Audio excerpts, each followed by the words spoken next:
We're making sure it's well debugged, making sure it's really usable, making some suggestions, tuning and tweaking it in order to get it to the level that we want. The map editor is being released on all platforms. Obviously, this is the PC version. What you're going to see is a very Windows sort of typical kind of application that allows you to create content for the game very, very quickly. On PC and 360 as well, you can build your own maps with a console level editor. It has all the exact same functionality, but obviously it's all built with the controller. So here we are. This is the application. You can see it's just got a bunch of windows and buttons, just like everything else. Here, Mesh is just going to start building a level, a multiplayer map, very, very quickly. So you can see, big empty map. First thing he does, just grab some terrain deforming tools, make some mountains, uses my brain is fried. The erosion tool to sort of cause the mountains to look eroded and worn out so that they're a lot more organic feeling. Just with a few clicks of a button, we go from like a plain height field to having something that already looks like a mountain even though there's no arc. Then he's going to grab some textures. All the textures that we use in the game are available to the player. He's going to set some parameters so that this mountain won't paint the texture of the rock in, and nothing below the level that he set in the brush is going to be painted. So he decides, the mountain rock doesn't start until 15 meters of elevation. There he just decided to change the texture so that it would look more like a natural rock. He also had the slope parameters set. Here he's going to give a better example. He's going to take the noise tool and just make some noisy open terrain, just to create sort of a more organic wilderness kind of feeling to it. And then he'll take the tool, the texture tool again, and he'll paint it with whatever he chooses. Sure. And he'll paint it with the Savannah mountain rock tool, and you'll see he's got it set so that the angle tool is set. So even though he's painting everywhere, it's only painting the rock which is above 15 meters and steeper than an angle of whatever he set, 20 degrees. So now you have this really organic feeling rocky field where the flat areas look dusty and sandy, but the rocky edges feel like mountain fronts. And now he's taking what we call our collection system. This is our vegetation painting tool. And he's literally just painting in a savanna. He's saying, I want to make a savanna map, and this is using all of the trees and grass assets from our actual game. So this is exactly the same thing that you would see in the level that we were just playing in, an open savanna field, just painting it in a couple of seconds.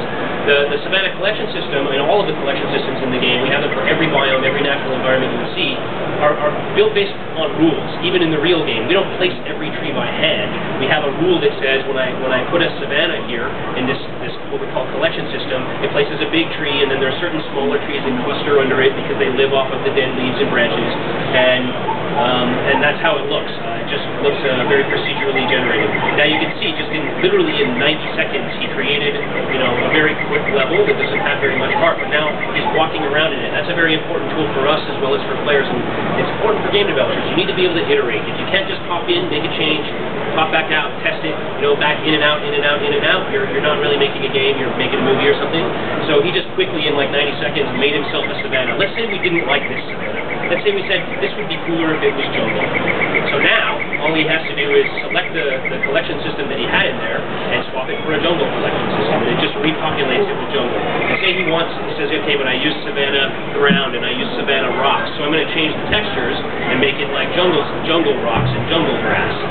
And then there, 3 clicks of a button, he replaces the 3 assets that he'd effectively placed in the game, even though it looks like millions of assets, it's 3, and then just pop back in the game. Just jump it, go in.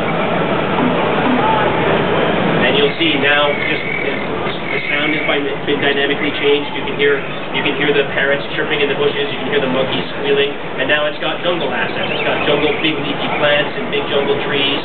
And it feels a lot more like the jungle. This is, I think, a light jungle, so there's different kinds of jungle. You can see the vines hanging.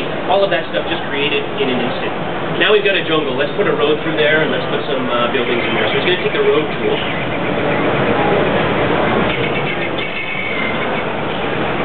He's going to assign a texture, a jungle texture, to his road. And then he's just going to draw a spline, just like you would do in any, tool that allows you to create a spline, and it cuts a path right through the jungle. It deletes any trees that are in its path, it gets rid of anything. He wants to move the road, he doesn't like where it is. you can just move the road. The collection system just dynamically updates in real time, allowing it, you can widen the road. I think there's a bug where the widen doesn't get rid of the collection system around it, but you get the basic idea, like super fast.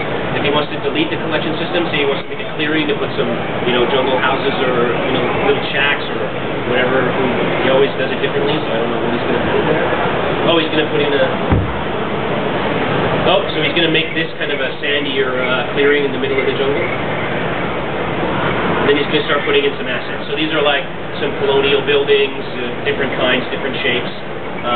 All of the assets in the game, there's over 1,000 different assets that are available for you. All of the assets that we use in the game are available for players to put them in. That includes everything from, buildings and vehicles to like piles of tires, mounted machine guns, explosive barrels, destructible buildings, everything. And again, he can just pop in anytime he wants and drive that truck around. Like, he wants to make sure that he placed it so that it doesn't always crash when he tries to drive out of the garage or whatever.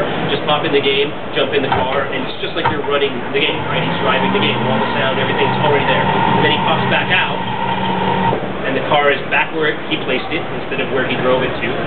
And then he can just edit the position of the car if he wants. In this particular version, there's a bug. Usually when you spawn, you have like weapons with you so that you can, test explosive stuff that you place or whatever. That's not happening in this version. You want to maybe put a river? Okay, so now he's got his little jungle, and say he wants to put a river through this map. So he wants to have some boats that are going to connect, two bases to one another. He's going to clear out some of the collection system just by erasing it. He's going to choose another terrain tool, set the height low, and then he's literally just going to cut a trench through the map. And then he'll take the environment tools and he'll raise the water level in the whole map. So now we have a river, just like that. And he could just pull the level low, and then he can smooth it a little bit to get better edges on the river and make it feel more organic and real. Obviously, we're doing this really, really fast, but I mean, there we go. He's assigned the rock texture so that the slope of the edges of the river are rocky. You want to flood, just flood it, flood the whole map. You can set the water level for whatever you want. You want a swamp, you can flood it. You want an underwater jungle, you can have an underwater jungle. Like you can do whatever you want. And we didn't want to constrain players. Like go back to those buildings that you placed. We didn't want to constrain players from being able to build what they want, right? If you want to turn this house upside down, if you want to build a giant city floating in the sky and like no ground underneath it, you can do that. When we first thought about it, we're like, we want to make sure that players can't break things and blah, blah, blah. But we decided, you know what, there's so many cool things you can build. If you want to like take a whole bunch of phone poles and build like the Eiffel Tower, he did it. He built the Eiffel Tower out of pieces of pipe and phone poles. To scale, for real, and 1 kilometer of terrace all around it. So, I mean, if players want to do that stuff, we have a ranking and rating system for the maps. You build a map, you share it online. If it gets a 1-star rating, your floating city might be a piece of crap. And if you see a 1-star rating with a picture of a floating city, maybe you don't want to download that map. But if you see a floating city with a 5-star rating, hey, maybe it's really interesting. Maybe this guy's done something really interesting and creative. Maybe I should give this map a try. So, the idea here is like the constraint is your imagination, but we give you really, really powerful tools to be able to do what we do in the game and do it quickly. Another cool thing is we can set the time of day, so he can just dynamically make it, make it nighttime, make it evening, make it whatever. The time still passes when you're playing the game, but you can set the default time, and it changes the entire ambiance of the map. If you want the map to be like in the middle of the day and you want it to be stormy, so you can take the storm, you see the clouds filling in, the fog fills in, the wind starts to blow. Same with all of the assets in the game being dynamic, all the assets in the level editor are dynamic as well. All of the trees are blowing in the wind, all of the destructibility is there. The fire propagation is based on how wet the assets are and what the weather is like. So if I start a fire in a dry, dusty savanna with clear skies, the fire will propagate really fast in the direction of the wind. If I try and start a fire in a dense jungle like this with really wet, humid assets and like rain and a storm, the fire's not going to spread very much at all. So it's really kind of like using exactly the same rules as the single player game.